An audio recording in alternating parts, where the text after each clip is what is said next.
A Americanas deu entrada no processo de recuperação judicial na quinta-feira, dia 19, após reportar consistências contábeis no dia 11 de janeiro. A empresa afirmou ter mais de 800 milhões em caixa e tem uma dívida de 43 bilhões de reais. A recuperação judicial da Americanas é a quarta maior da história do Brasil. Meu nome é Carino Gomes, sou pós-graduado em mercado financeiro e investidor há 10 anos. E neste vídeo vamos falar sobre as maiores recuperações judiciais do Brasil.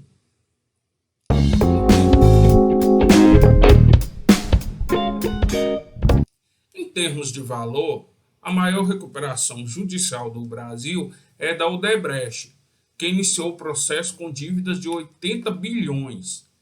A segunda maior foi da Oi, recentemente finalizada, de 65 bilhões de reais.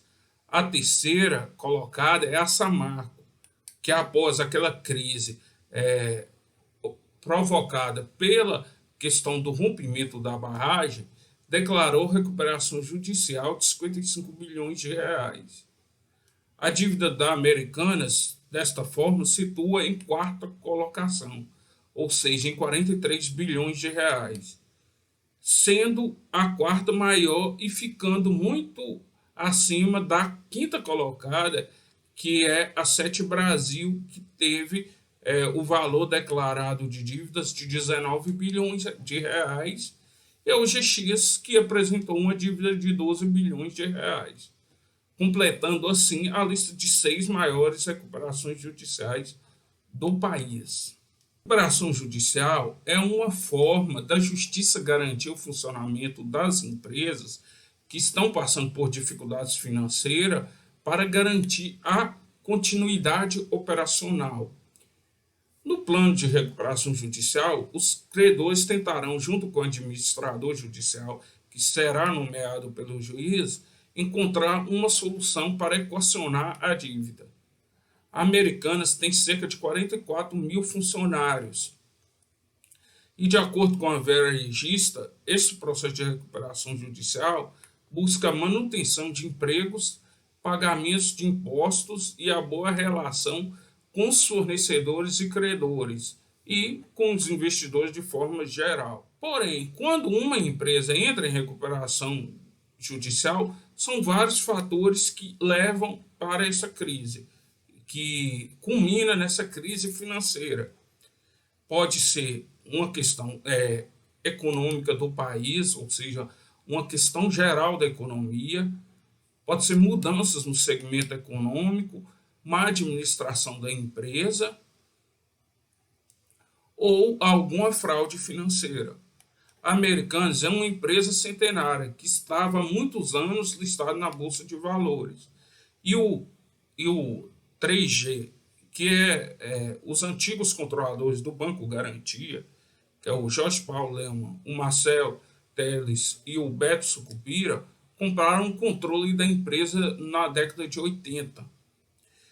Inicialmente, eles fizeram uma mudança drástica da gestão e separaram a parte de ativos imobiliários da Americanas, transformando ela em uma empresa de capital aberto, ou seja, fizeram um spin-off, e ela é listada até hoje na Bolsa, que é a São Carlos.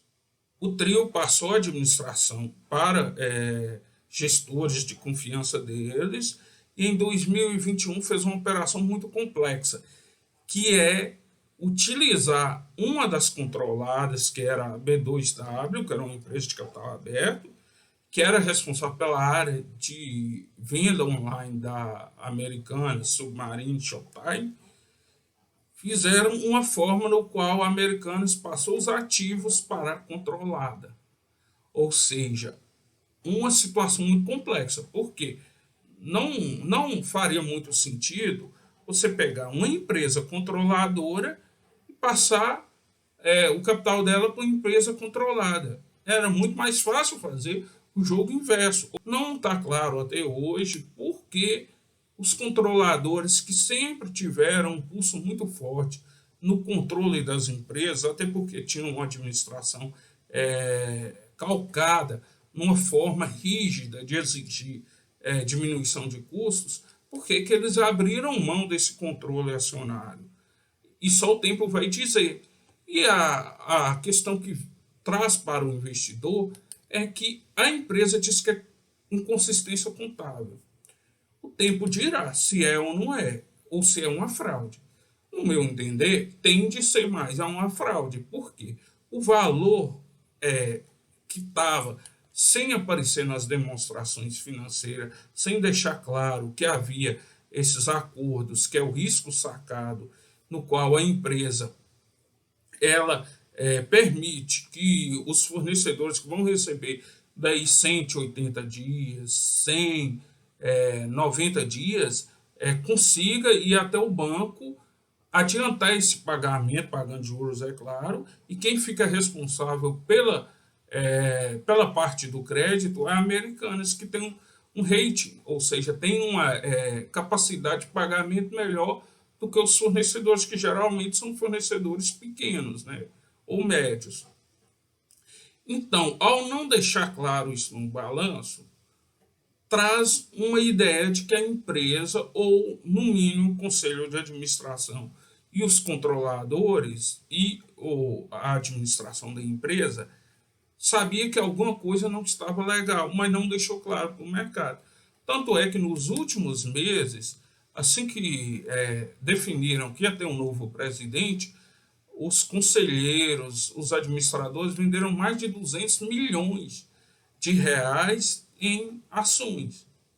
E também porque a empresa tinha um capital abaixo de 10 bilhões.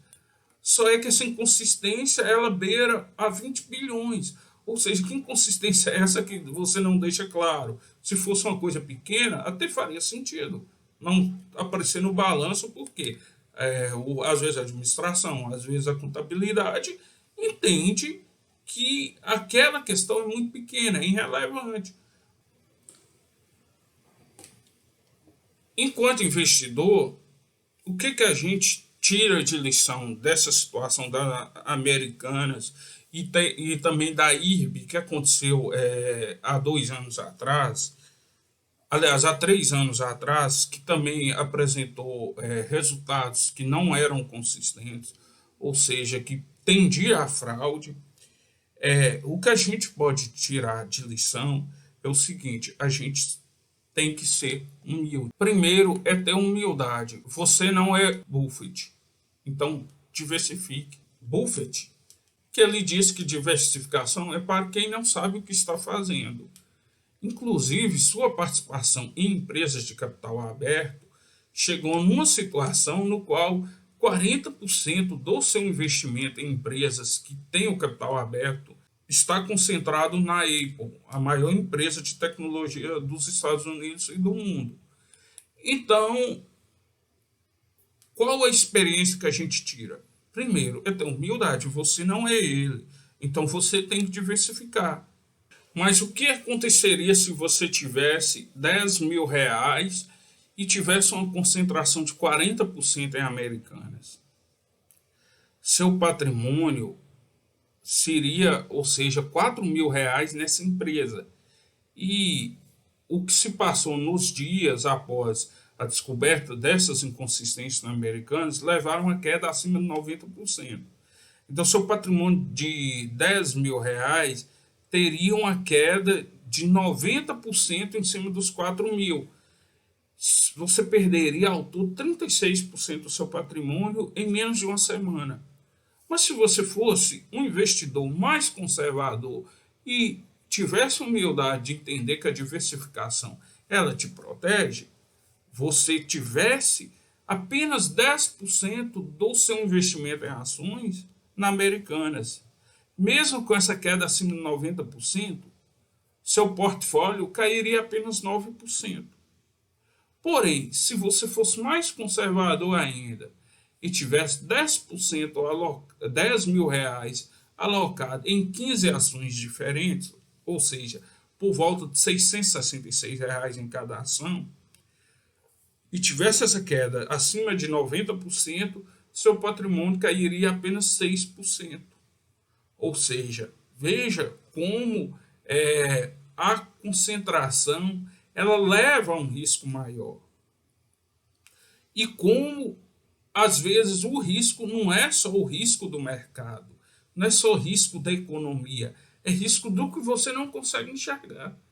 E ninguém conseguia enxergar que a empresa americana tinha um rombo tão grande. Fiquem atentos, diversifiquem e tenham a certeza que, parafraseando o Guimarães Rosa, a gente tem uma certeza no Brasil. O investidor, pessoa física, é antes de tudo um forte.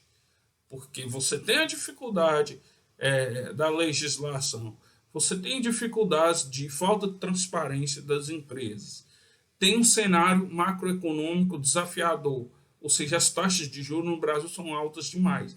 E ainda tem essa dificuldade que aqui as instituições têm dificuldade em impor penalidades sobre esses gestores.